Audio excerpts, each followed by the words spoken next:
Assalamualaikum warahmatullahi wabarakatuh. Perkenalkan, nama saya Fajrina Ila Azura dari kelas Pendidikan Matematika 2025G dengan NIM 2503010174149. Jadi, pada kesempatan kali ini saya akan menjelaskan tentang bab 8 kesejajaran, lebih tepatnya yaitu pada definisi 8.1, definisi 8.2, definisi 8.3, teorema 8.1, dan yang terakhir ada teorema 8.2. Selamat menyaksikan.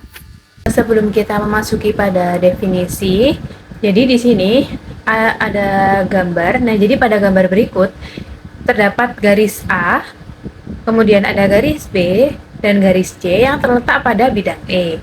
Nah, garis B dan C ini berpotongan, ya kan? Sebagaimana ditunjukkan sesuai gambar.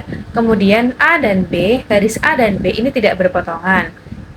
Akan tetapi A dan B itu disebut dengan garis sejajar. Kemudian garis D itu bersilangan dengan A, garis D jadi ini di sini itu bersilangan dengan garis A, garis B, dan garis C. Dan garis D ini tidak terletak pada bidang E dan tidak memotong ketiga garis tersebut. Nah, selanjutnya kita memasuki ke definisi yang pertama, yaitu definisi kesejajaran, yaitu dua garis disebut sejajar itu jika dan hanya jika kedua garis tersebut itu sebidang dan tidak berpotongan. Nah, pada seperti gambar yaitu garis A dan garis B.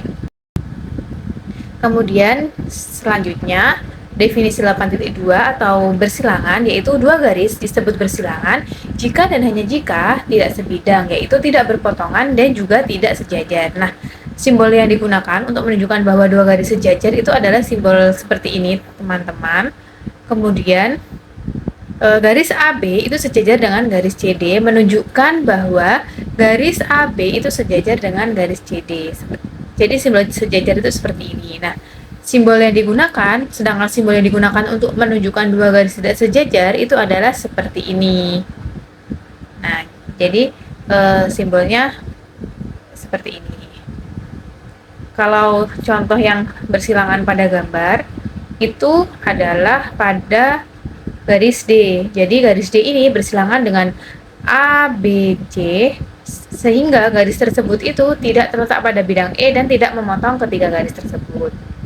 Selanjutnya ada definisi 8.3 atau berpotongan, yaitu dua garis disebut berpotongan jika dan hanya jika kedua garis tersebut mempunyai tepat satu titik persekutuan, seperti pada garis B dan garis C yang mempunyai titik persekutuan di sini.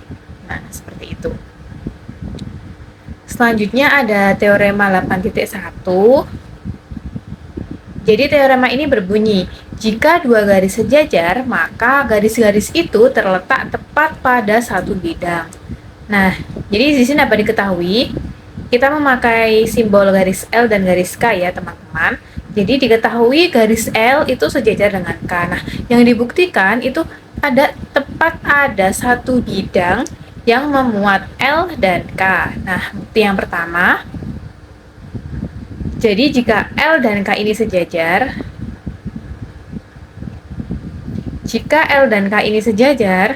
maka berdasarkan definisi garis-garis sejajar itu menjamin bahwa ada paling sedikit satu bidang yang memuat garis-garis tersebut. Jadi jika ada dua garis sejajar itu paling sedikit ada satu bidang yang memuat dua garis itu, berdasarkan definisi garis-garis sejajar. Kemudian kita pandang garis L dan ambil sembarang titik P pada K, ini ya, kita konstruksi titik pada garis K.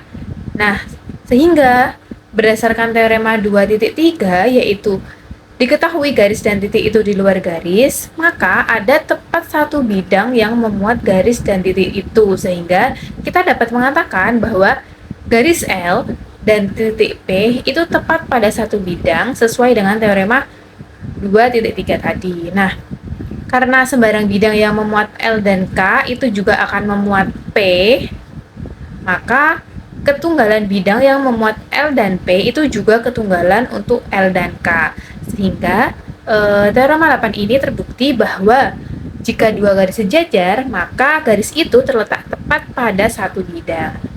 Selanjutnya ada teorema 8.2, yaitu jika dua garis sebidang dan keduanya tegak lurus pada garis yang sama, maka garis-garis itu sejajar. Nah, jadi diketahui L itu tegak lurus dengan N.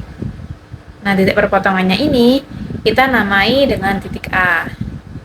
Kemudian ada K, itu juga tegak lurus dengan N. Nah, di sini di titik perpotongannya kita namai titik B. Kemudian L dan K ini sebidang. Nah, kita buktikan bahwa garis L itu sejajar dengan garis K. Di sini kita menggunakan bukti pengandaian. Yang pertama kita andaikan L dan K ini berpotongan di titik P di sini. Nah, akan tetapi pengandaian ini kontradiksi dengan teorema 7.9 yang berbunyi melalui titik di luar garis, dan yang diketahui hanya ada satu garis yang melalui titik itu dan tegak lurus garis tersebut. Nah, sedangkan di sini tadi kan ada dua garis ya. Seharusnya kalau di teorema 7.9 itu yang diketahui hanya ada satu garis yang melalui titik itu dan tegak lurus dengan garis tersebut.